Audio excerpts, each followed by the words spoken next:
You ever clean a house so deep you forget you're not just rearranging furniture, you're walking through your own life? It was a Sunday. Not a dramatic one. No storm outside, no fight before. Just one of those days when your brain needs order, so you start organizing everything. The closet. The pantry. That weird drawer in the laundry room where batteries go to die. I wasn't snooping. I wasn't suspicious. I wasn't even looking. I was cleaning. And I was proud of myself. 2 hair in a claw clip, playlist on shuffle, vacuum lines on the carpet that made me feel like I had my life together. I was wiping down the shelves in the guest bathroom, the one we never actually use but somehow collects dust like it's its full-time job. The mirror was slightly loose. Not falling off or anything, but tilted. So I figured I'd tighten the mount while I was at it. I pulled it forward gently, just enough to reach the screws, and that's when I saw it. A tiny QR code. A sticker, black and white, tucked in behind the mirror like a secret someone didn't want found. Not labeled, not part of the mirror brand, just stuck there. I paused. Now look, I'm not the paranoid type. I don't go through his phone. I don't track his location. If you'd asked me that morning if I trusted my husband, I would have said yes, without blinking. But something about that code, the way it was hidden, made my stomach tighten. I pulled out my phone, opened the camera, scanned it. A link popped up. No warning, no password, just a prompt. Open in iCloud? I hesitated. For one breath, maybe 2. Then I tapped. It opened a folder, titled Projects. At first, I thought it was his work. He's a creative director, campaigns, mood boards, client decks, that kind of stuff. I figured maybe he stored files there, something boring and branded. But then I saw the first thumbnail. A video. My heart hiccuped. I tapped. And there he was. My husband. Lying on a hotel bed, shirt off, laughing. And next to him, a woman. Young. Brunette. In lingerie that definitely didn't come from my drawer. She was recording. He was holding a glass of wine. She called him baby. He kissed her shoulder. Said, "You're the only thing that keeps me sane." She giggled. I did not. I backed out of the video, my thumb trembling. Maybe I hit the wrong thing. Maybe this was something else. Maybe... Next file. Another video. This time, just her. Talking to the camera like it's him. Saying things I won't repeat, not because I'm modest, but because I can still hear them. Still see her smile like she won something. I backed out again. Photos. Him and her in hotel lobbies, elevators, rooftop bars I recognized from our own anniversary trip 2 years ago. Screenshots of messages. My messages. Ones I sent him. Him making fun of me. She thinks I'm on a work trip. I'm literally in bed with someone who actually listens. Another one. She's so proud of her little yoga schedule. Meanwhile, I'm over here getting real peace. I just stood there. Phone in hand. Mirror halfway off the wall. Still in leggings and socks, holding a dust rag like it could protect me. You know what's funny? I didn't cry. I didn't drop the phone. I didn't scream. I just went cold. Like every nerve in my body hit the emergency brake at the same time. I scrolled through more. Couldn't stop myself. It was like peeling off a bandage and finding 100 more wounds underneath. Voice memos. Photos. A couple of saved videos of FaceTime calls. Her blowing kisses. Him saying he missed her. Their plans for next time. Next time. I closed the app, locked my phone, put it face down on the bathroom counter, and just stared at the mirror. Half hanging, just like my marriage. I stood there for I don't even know how long. Everything felt surreal. Like I was in one of those dreams where you know something's wrong but you can't move your legs to run. 12 years. That's how long we've been married. And all it took to unravel it was one scan. One sticker. One God-forsaken QR code. I eventually put the mirror back, hands shaking. Didn't even bother tightening the screw. Just let it sit there crooked. It felt fitting. I walked out of the bathroom, past our wedding photo in the hallway. His smile looked fake now. Or maybe it always had. I made myself tea, sat on the edge of the couch. Didn't turn on the TV, didn't open my phone. Just sat there, with the sound of the kettle cooling and the weight of a secret I hadn't asked for. And that was the moment it hit me. He didn't just cheat. He documented it. He cataloged it. He saved it in a folder called Projects. And I guess I wasn't one of them. That night, I didn't confront him. I didn't call a friend. Didn't run out crying into the night. I just went to bed. Laid next to him like everything was fine. His breathing was even. Peaceful. I stared at the ceiling for hours.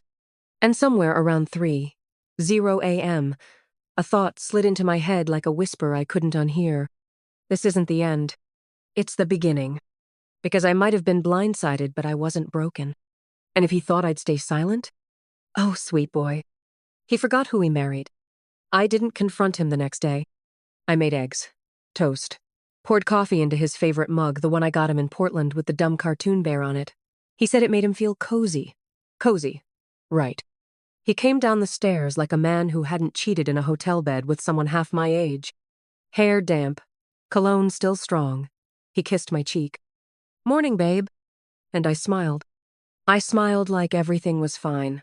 Like I hadn't seen him call another woman his piece. I handed him breakfast.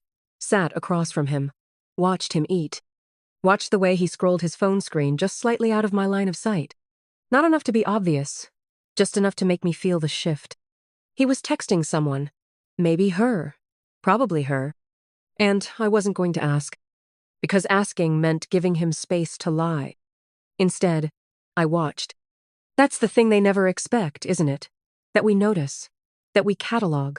That we can become quiet little archivists of our own heartbreak. That whole day, I played the part. I laughed at his stories. I nodded when he talked about some campaign drama at work. I even kissed him goodbye when he left for the gym. And then I sat in my car in the driveway, breathing through the tightness in my chest, replaying every detail from that folder like it was a crime scene photo set burned into my retinas. He was cheating. He was cheating. And I was done pretending I didn't know. But that didn't mean I was going to scream. That's what he would expect. A blow-up. An emotional mess he could twist into a narrative where I was unstable, dramatic, too much. No. He was going to get quiet, controlled, calculated me, because I needed more. Not to convince myself, I already knew, but to understand the pattern. So I started watching. That night, I noticed it again, the way he turned his phone upside down on the table. The slight pause before answering my "how was work?" question. He used to talk. Now he gave summaries, bullet points, rehearsed lines that sounded like he'd practiced them in the car mirror. I asked, "Did you eat lunch today?" He said, "Yeah, quick bite at my desk." But I smelled something on him, garlic, truffle oil, not something you grab at a desk, more like something you split with someone over white wine and too much eye contact. Later, he took a shower, longer than usual. I walked past the bathroom and caught the scent of that expensive shampoo I don't even like. He'd bought it because she once complimented it on a weekend trip. He told me it was too strong. Apparently, not anymore. I lay in bed that night, watching the clock change numbers. 12, 4, 12, 20, 1, 12, 46. He slept beside me, peacefully, comfortably. I wondered if he dreamt of her, if she was the one on his mind when he rolled over and laid his hand on my hip like he used to mean it. It didn't feel intimate. It felt like a performance. I didn't move. Just let him think I was asleep. Because now I was wearing my own mask. Over the next week, I made mental notes. Tuesday, he stayed late for a brainstorm that never appeared on his calendar. Wednesday, he changed his passcode, claimed his work phone was acting up. Thursday, he did the laundry, voluntarily, including the sheets. We'd only used them for 2 nights. And when I picked up his hoodie to hang it up, a faint floral smell hit me. Not my perfume. Not my brand. Something younger, sharper, like vanilla and desperation. I started checking dates, timestamps, alibis. Every time he said client dinner, I looked up restaurants near his office, matched his card charges to his stories. None of it added up. But I didn't call it out. I just kept smiling. Because now I had a mission. He wasn't going to gaslight me.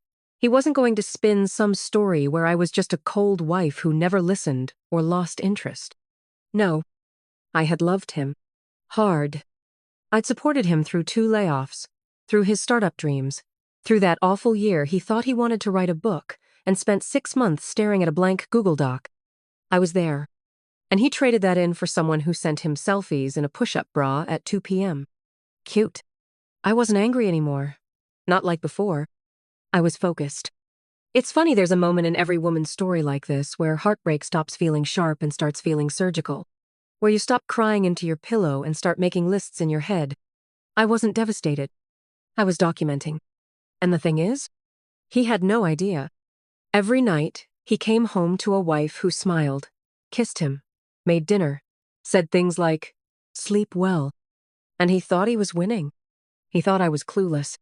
But I was already 5 steps ahead. And that calm he thought was forgiveness? It was the silence before a storm. Because soon, he was going to find out that when you cheat on someone who pays attention, you don't just lose their trust, you lose your cover. I waited 2 more days before I opened the folder again. You'd think that first time would have been enough, the videos, the pictures, the betrayal, but I needed more. Not because I didn't believe what I saw. I did. I just wanted a name. It's one thing to be cheated on by a concept, someone else, a faceless silhouette in expensive sheets. But it's another thing entirely to know exactly who she is. To look her in the digital eye and think, oh, you. So I sat down at my kitchen table on a Thursday morning, opened the folder, and started going through it like a crime scene analyst with nothing left to lose. She showed up in a dozen different files. First, just her voice soft, overly sweet, asking him how his meeting went. Then her face, partial at first, a cheek in a mirror, a reflection in sunglasses, her hand on his leg in the passenger seat. But eventually, full frame. She loved the camera. She had that influencer energy, perfectly arched brows, that dead-inside smirk people mistake for seduction, and a collection of boutique hotel robes that made me wonder if she'd ever actually paid for a room herself. I paused a video and took a screenshot, then ran a reverse image search. Bingo. Her name was Haley. Of course it was. Haley with an I, mid-30s. Digital wellness strategist, whatever the hell that means. A blue and beige Instagram grid full of self-care quotes, almond milk lattes, and photos of her looking surprised in hats. I clicked through her posts. In one, she's at a rooftop bar, same one I recognized from a picture with my husband. In another, she's tagging a work trip in Scottsdale. The same weekend, he told me he was at a tech conference in Austin. Coincidence? Sure. And I'm the Queen of Denmark. I scrolled deeper, and then I froze. Because there it was. Me? Not tagged, not named, but in the background of one of her selfies, taken months ago at a charity gala. I was in the shot, laughing with a friend, clutching a glass of wine. And my husband? Standing 5 feet behind me, talking to Haley. It was so casual, so public, like they didn't even care. I leaned back, just staring at the screen. They'd been around me, near me, with me, and I never knew. She looked at me that night. I remember her. I'd even complimented her stupid metallic heels. We had talked. And now? She was blowing kisses to my husband in a hotel bed. Cute. I kept digging. Haley's Instagram was curated within an inch of its life, but her Facebook? A little more honest, looser, less filtered. Her relationship status said, "It's complicated." Her posts were full of cryptic captions like, "Some people only love the idea of you," and "Tired of giving my heart to part-time men." Sweetheart, you're not giving your heart. You're renting someone else's husband by the hour. One post had a long caption about finally being with someone who respects her boundaries and sees her soul. I almost choked. He doesn't even see me, and I live in his house. But the more I read, the more one thing became painfully obvious. She thought she was the only one. She really, truly believed he was going to leave me. That this was some great love story in the making. That the late-night calls and the hotel sheets and the whispered promises meant she was chosen. Bless her heart. She was being played just like I was, just with better lighting. And honestly, that made me angrier.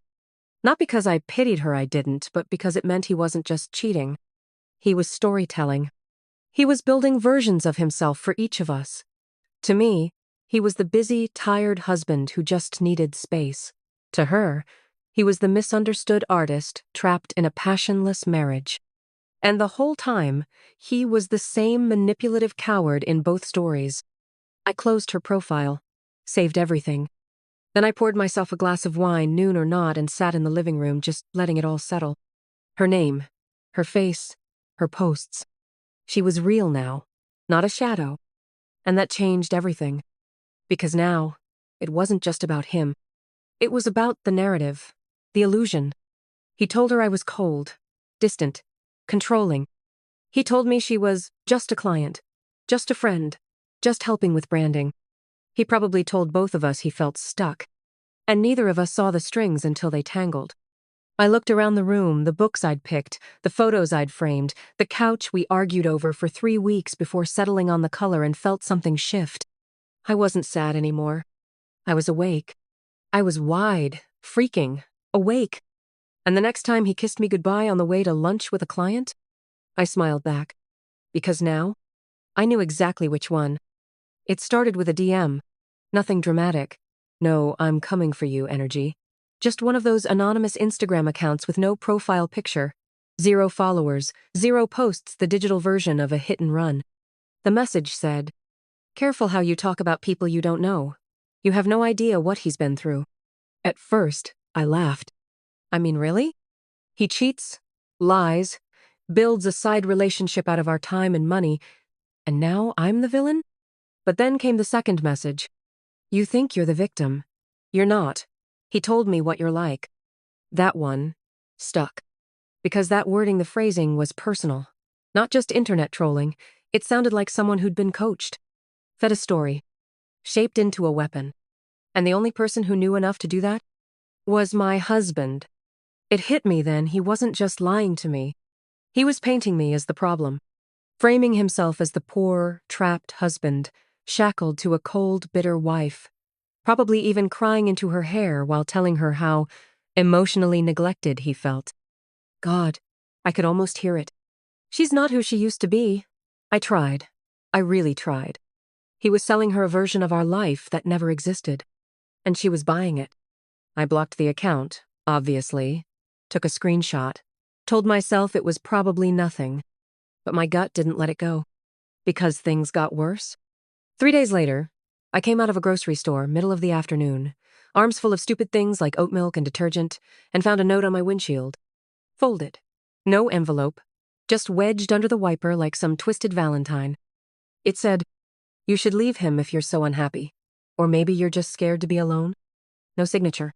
My heart slammed into my ribs. Not because of what it said, but because of what it meant. Someone was watching me. And not from far away. They knew what I looked like. What I drove. Where I shopped. This wasn't just about an affair anymore. This was about control. This was about intimidation. I looked around the lot, just rows of cars and bored people and a woman pushing a screaming toddler into a minivan, and I felt something I hadn't felt since I was 17 and walked home alone in the dark. Fear. That night, I didn't sleep. I double-checked the locks, moved the pepper spray from my purse to the nightstand, left the porch light on even after the timer clicked it off. And when he came home, all smiles, and Thai takeout like nothing was wrong, I didn't ask where he'd been. I just watched him. The way he kissed me on the forehead. The way he said, "Long day?" Like he cared. The way he set the table and poured the wine and made small talk about someone's dog at work. I wanted to scream. But I didn't. I smiled, clinked glasses, laughed at his dumb story about someone misprinting a billboard. Because if he thought I was going to lose my balance, he had no idea how steady I could get when I was scared. The next morning, I called my friend Dana. Dana's the one who once told me, "Men who lie don't just lie to their wives. They lie to themselves. And then they start recruiting believers." She was furious. "Do you want me to post about it?" she asked. "No," I said. "Not yet." Because I needed proof. Not gossip. Not rage. Something that could be printed, dated, sealed. So I bought a new phone. One he didn't know about. Started recording conversations, saving texts, forwarding emails to an encrypted drive. And then, just to see if I was right, I left a little bait. I left a note in the trash. One line. Handwritten. She knows. I didn't actually send it. I didn't even mention names. But sure enough, 2 days later, I got another message. If you want to start drama, be ready to finish it. That was it. That was the moment I knew. He was involved. Maybe not directly. Maybe not writing the notes himself. But someone close to him, someone emotionally wrapped up enough to go to war on his behalf, was playing offense. And he let them. He fed them stories. He wound them up and watched them spin. To them, I wasn't a woman trying to save her life. I was the villain in their little forbidden romance fantasy. And he? He was the misunderstood hero. I could see it clearly now, the way he'd rewritten the narrative. Cast himself as the prisoner, me as the warden. And Haley? The rescuer. What a joke. But it wasn't funny anymore. Because this wasn't about love or lust or heartbreak. This was dangerous. And now it wasn't just about catching him. It was about protecting myself. I didn't go to a therapist. I went to a specialist. His name was Travis, Dana's cousin. Quiet guy. The kind you wouldn't look twice at in a coffee shop jeans, hoodie, those wire-rimmed glasses that make people underestimate you. But he could pull metadata off a deleted text like it was a Sudoku puzzle. He wasn't cheap, but I wasn't looking for cheap. I was looking for results. Dana and I met him at a diner one night, under the pretense of catching up.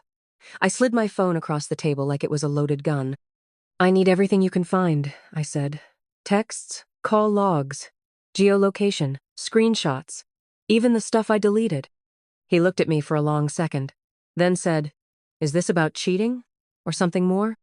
I thought about the note on my car, the DMs, the second phone I now kept hidden in the lining of my purse. Both. He didn't flinch, just nodded and got to work. Within 2 days, Travis had pulled more than I thought was possible. He decrypted a hidden folder in my husband's iCloud account, not the QR one. Another one, buried 3 layers deep, labeled Archive 1. Inside? Hundreds of messages with Haley. Voice notes, photos, calendar invites.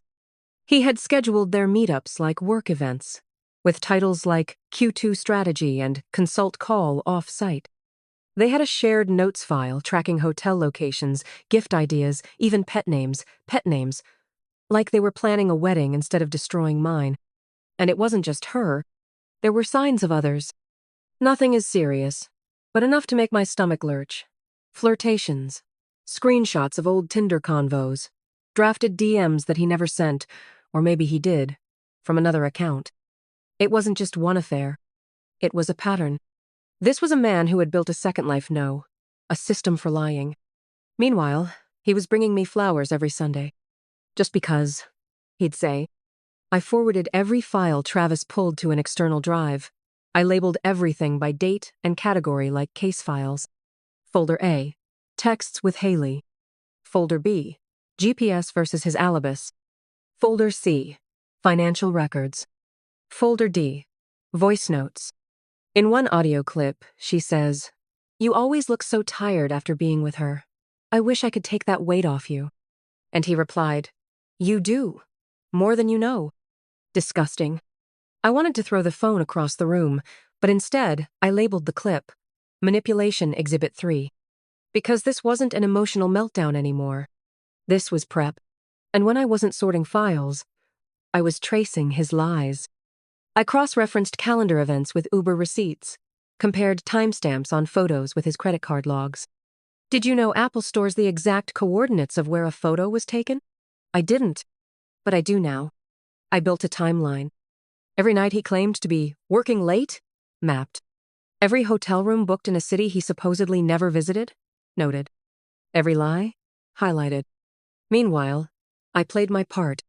I kissed him goodnight. I made conversation over dinner. I even let him plan a weekend getaway, just the two of us. A reset, he called it. I agreed. Then logged the Airbnb confirmation under alibi test upcoming. While he slept, I exported texts. While he showered, I photographed receipts he stuffed in his coat pockets. While he kissed me goodbye, I synced his car's Bluetooth logs with his travel patterns. And you know what's wild? He never noticed. Because men like him don't look for danger in silence. They expect drama, tears, yelling, the Hollywood version of heartbreak. But me? I was a spreadsheet in yoga pants. I was methodical, focused, quiet as a loaded trap. By week 3, I had enough to destroy him in court, in his career, and if I chose to socially. Travis said, "You could take him for everything." But that wasn't the point. It wasn't about revenge. It was about truth. About making sure that when this burned down, there'd be no doubt who lit the match and why. So I made one final move. I printed the most damning pieces of evidence. Not all of it, just enough to tell a clear story. I put them in a red folder. No label, no threat. And I hid it in plain sight behind the bills, next to the grocery list on the kitchen desk. If he saw it, good. Let him sweat. Because the case wasn't just built. It was airtight. And when the moment came, I wouldn't raise my voice. I'd raise my evidence.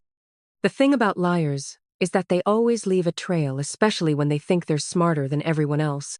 And my husband? He wasn't just a liar. He was arrogant. He thought that if he called it work, it would stay invisible. That if he moved the decimal around and used the right corporate language, I'd never question it. But here's the problem with being married to someone for over a decade. You know how much they spend on everything. I noticed it by accident. One afternoon, I was reviewing our joint statements for tax prep, a task he usually volunteered for, which now felt suspicious in itself. I'd always assumed he enjoyed spreadsheets. Turns out, he just enjoyed hiding in plain sight. There it was. A series of recurring payments to a name I didn't recognize, Hallwell Creative Solutions. $500, then $1,000, then, randomly, $2,000 in one hit. I searched the name. No website. No official address. No client listing. But when I reverse searched the phone number attached to the PayPal transaction, guess what popped up? Haley. Sweet, soft-spoken skincare influencer Haley. She had a digital wellness LLC registered under that name, dormant for 2 years, until a few months ago. Suddenly, she was active again. And my husband? He was funding it. Not for services, not for branding, not for consulting, like the memo said on the transfers. For her, he was laundering affection through fake contracts. I dug deeper, cross-checked dates of transfers with hotel bookings, his supposed work dinners, his flight receipts. It all aligned. Every time he sent her money, they met. He was paying her to stay quiet, to stay hopeful, to stay available. And here's the kicker. In one of the shared notes files Travis recovered, she actually wrote, "So excited for this new chapter. I know leaving her is hard, but I believe in us." Leaving her. She really believed he was going to walk out of this house, this marriage, this life, and step into hers like a man reborn. And he let her. He probably even promised her that folder of files was temporary, just until he was ready.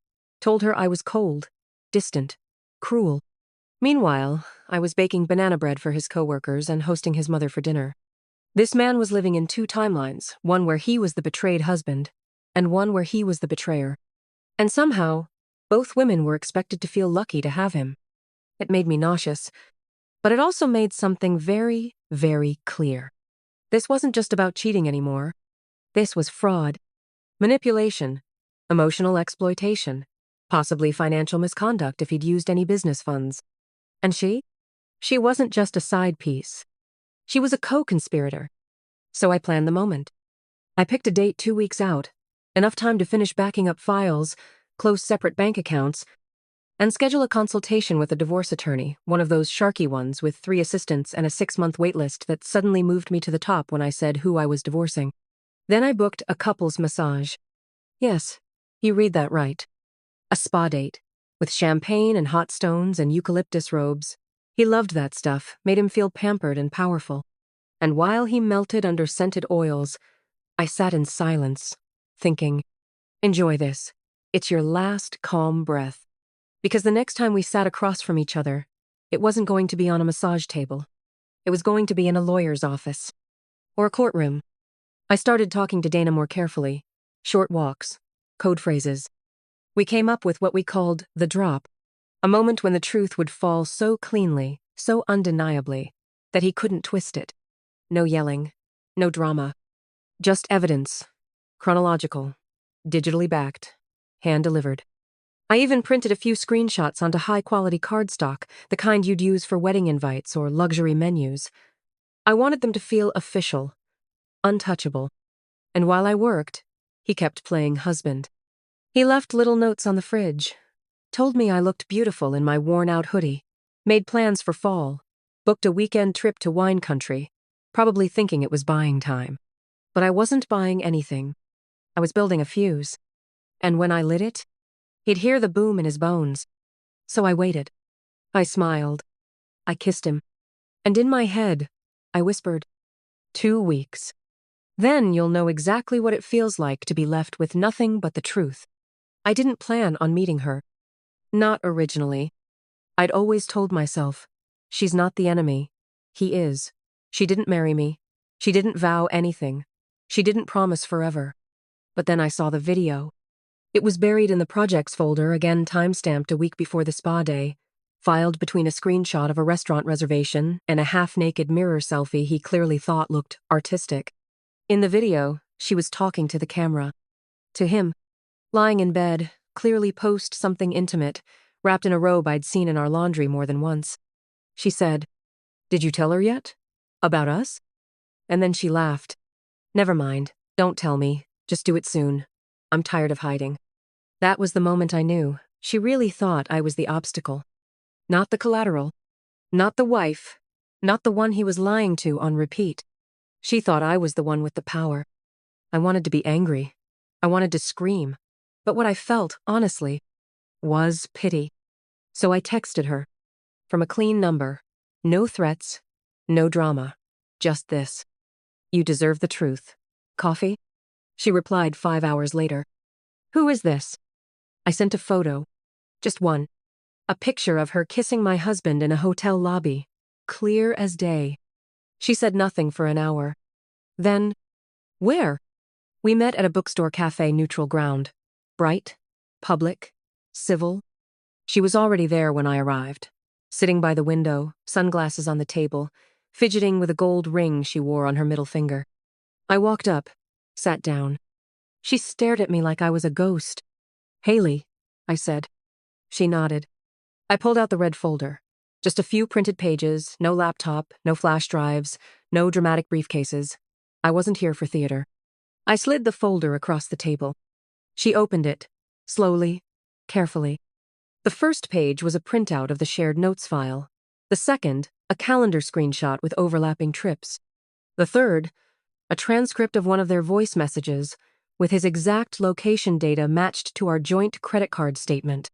She didn't cry. She didn't yell. She just went pale. "This can't be real," she whispered. I tilted my head. "Which part?" She stared at the page. "You were still sleeping with him when he told me you were separated." "Yep. He said you'd moved into the guest room, that you hadn't touched each other in months." I smiled, dry, tired. "He also told me you were a branding consultant, not someone he was wiring thousands to under a fake LLC." Her mouth parted. "What?" Page 4. Bank statements. Clean and unforgiving. She read them twice. Then sat back, eyes glossy, voice soft. "I thought, I know what you thought." And I did, because I'd thought the same things once. That maybe I was the one exception. That maybe what we had was real. That maybe he'd finally stopped pretending with me. She was shaking now. Her hands. "I loved him," she said. "I know." She looked up. "Did he ever say he was leaving?" "No." She blinked. "He didn't have to. You just assumed?" She nodded. "He said you were cruel. That you didn't see him. That you made him feel invisible." I exhaled. "He said the same about you." The silence sat between us like a third person. She looked down again, then said something so quietly I almost missed it. "I really thought I knew him." I nodded. So did I. We sat there for a long minute. No sounds but cups clinking and pages turning and some college kid in the corner typing like he was coding the Pentagon. Finally, she asked, "Why are you telling me this?" And I answered honestly, "Because you're part of this, whether you want to be or not. And you deserve to know you were lied to, too." She swallowed. "Are you leaving him?" "Yes." Another pause. Then, "Do you think he'll come to me?" That caught me. I studied her. For a long time. Then I said, calmly, "If he does, I hope you remember this table." And I stood up. She didn't stop me. Didn't follow. Just stared at the folder like it might start burning from the inside. And as I walked out of that cafe, into the sunlight, into the noise, I felt lighter. Not because she was crushed, but because I wasn't. Because the story was no longer his to tell. And soon, he was going to have to tell it to both of us. Without scripts, without masks, just the raw, crumbling truth. I didn't make a scene. Not in public. Not in front of anyone. I waited until a Tuesday night. Quiet, uneventful, like Betrayal always pretends to be. He got home late. Claimed there'd been a client dinner that ran over. No texts, no calls, no apology. Just breezed through the door like a man who'd already won. He dropped his keys in the bowl, kicked off his shoes, walked into the kitchen and said, "Smells amazing, what is it?" I didn't answer.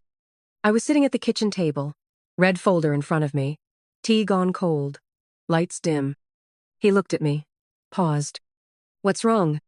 Still didn't answer.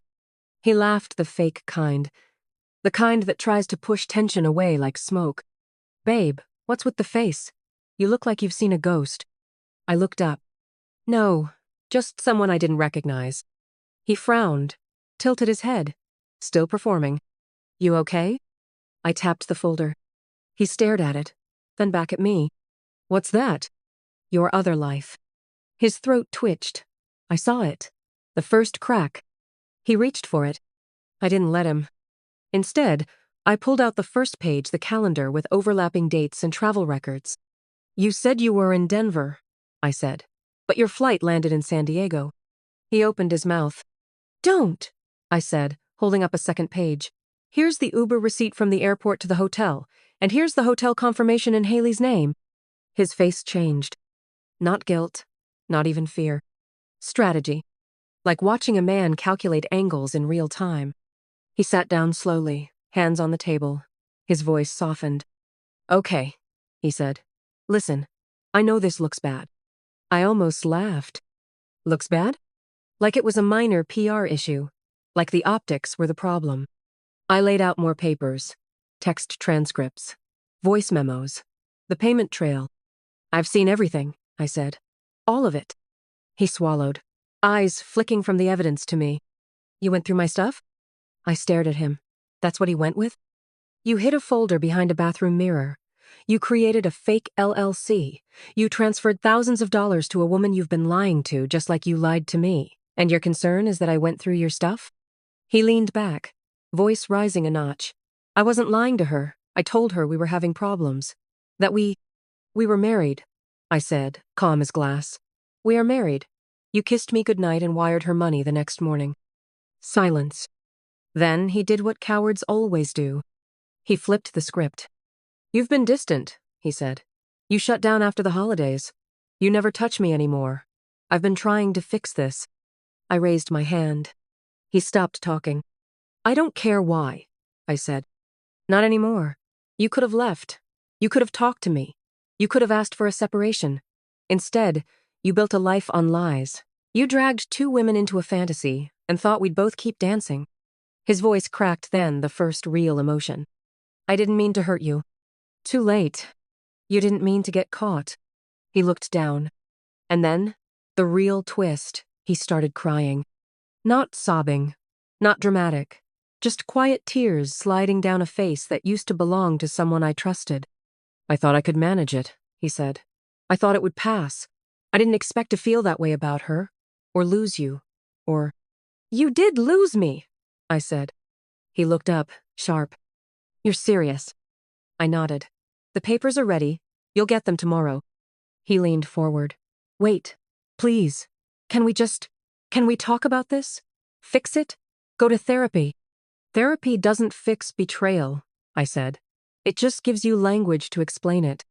He dropped his head into his hands. "Please." "I'm not here to fight," I said. "I'm not even here to punish you. I just needed you to see what you did. Fully. Without spin." I slid the folder across the table. He didn't touch it. His hands stayed still, his breathing uneven. That's when it hit him. Not the guilt, not the love, the loss. The reality that this wasn't just a phase, that he wasn't walking away with both women still orbiting him. That one of us had burned the script, and he was left holding Ash. I stood up.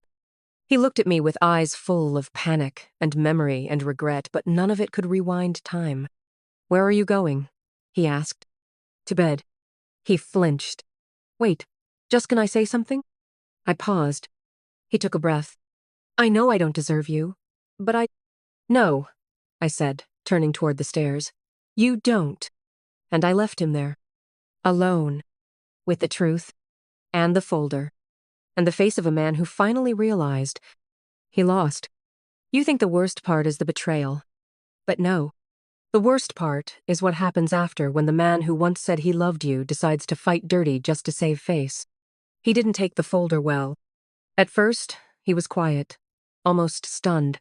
He moved out within a week, like he couldn't bear the silence of being exposed. Packed a bag, said he needed space to think, like space had anything to do with it anymore. But the quiet didn't last.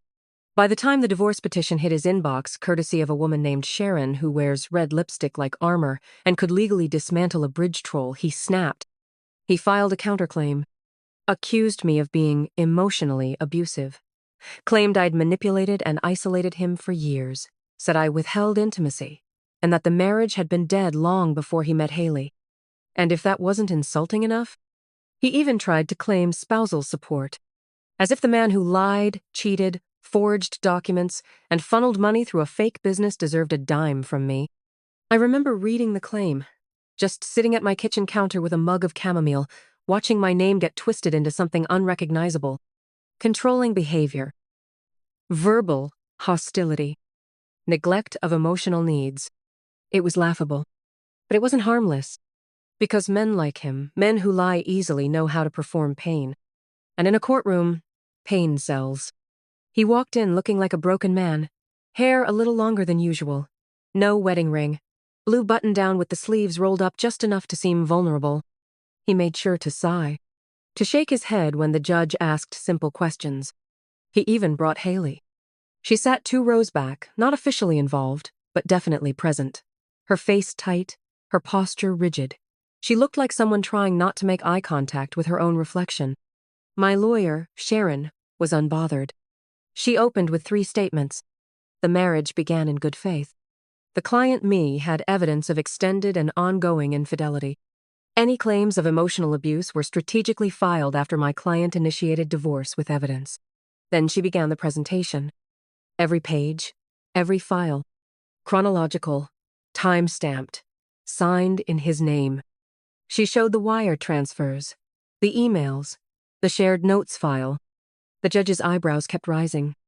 He tried to interrupt, claimed, invasion of privacy. Sharon shut it down. He stored this information on a shared device, she said. In a marriage, privacy is a 2-way street. Then she dropped the final piece. The voice memos. She played one. Haley saying, "I know it's hard to keep lying to her, but you'll feel better when it's done." And his voice replying, "I've been lying so long, it's just easier now." Silence. The judge leaned forward. "Mr. Daniels, do you dispute this is your voice?" He hesitated, swallowed. "I don't recall that exact." The judge cut him off. "I asked if that's your voice." He nodded, eventually. And just like that, the whole facade cracked. The ruling was quick. I kept the house. He relinquished rights to shared assets. No spousal support, no future claims, and a formal reprimand filed for filing false accusations under oath. Sharon turned to me after the verdict and whispered, "He thought he could bluff his way through this." I nodded. But I had receipts. He walked out first. Didn't look at me. Didn't speak. Just brushed past like a man late to a meeting he didn't want to attend. Haley followed. Head down. She didn't sit in his car. She walked the opposite direction. I don't know if that was their last moment. I didn't ask. Didn't care. Because in that courtroom, something bigger happened than just legal closure. He lost his story. He came in thinking he could rewrite me into a villain. And he walked out a man without a script. I stepped outside into the sunlight, free not because he was gone, but because I wasn't invisible anymore. Not to him. Not to her. Not to myself. The first message came 3 weeks after the final hearing. I just wanted to talk. I don't even know where to start. I read it, then deleted it. A day later, a missed call. Then another. Then a voice message, full of sighs and stammers and pauses he thought would land as regret. He sounded tired, like someone waking up after a very long, very stupid dream. I messed up, he said. I know I did. I wish things were different. I didn't respond. Because some things don't deserve an answer. And silence? Silence is its own reply. He called again 2 nights later. Left another message. This time it was longer. He tried remembering birthdays, vacations, little things. Said things like, I know I broke something I can't fix. And, I don't even recognize myself anymore. Good. Maybe now he understands what it feels like to look at someone you once loved and see a stranger. After the 5th message, I blocked his number. He switched to email. Please. 1 coffee. 1 conversation. You don't owe me anything, but I owe you the truth. The irony almost made me laugh. He owed me the truth 2 years ago. He owed me the truth before the first lie. Before the first hotel. Before the fake LLC and the fake future he sold to a woman who never even knew his middle name. But now? He owed me nothing. And I owed him even less. So I archived the email, moved it to a folder labeled Past. And that was that. The house is quiet now. Not empty. Not lonely. Just quiet. I changed the curtains, donated the bedspread, repainted the hallway that used to hold our wedding photos. They're gone now. I didn't burn them. I didn't shred them. I boxed them up and put them in the attic not because I was sentimental, but because I didn't need to erase what happened. I just didn't need to keep seeing it. Every morning, I wake up to sunlight instead of suspicion. I make coffee for one. I sit on the back porch with my bare feet against the wood and breathe in air that doesn't carry the scent of someone else's lies. I started going to yoga again. Not the kind that burns calories, the kind that reminds you your body is still yours. I opened a savings account. Got a dog. Reclaimed my name. Sometimes people ask if I'm angry. And yeah, there were days I was. Days when I wanted to scream. To key his car. To forward all the evidence to his mother and let her see what kind of son she raised. But those days are gone. Because the thing about pain, it doesn't disappear. It transforms. And eventually, it becomes proof that you survived. That you saw the fire, walked through it, and came out the other side without ash in your lungs. He still writes. From time to time. New emails. From new addresses. He says things like, I hope you're okay. I still think about you. I don't know who I am anymore. And once, he said, you were always stronger than me. I see that now. He meant it as a compliment. But it wasn't news to me. I was stronger. Not because I stayed, but because I left. Because I stood up. Because I didn't let him drag me down into the version of myself he tried to create. That's the part he never understood. He didn't just betray me. He underestimated me. He thought I'd break. He thought I'd beg. He thought I'd forgive or at least fold. But I didn't. I watched him destroy everything we built, brick by brick. And when he thought I'd be buried under the rubble, I walked away. Dustless. Silent. Free.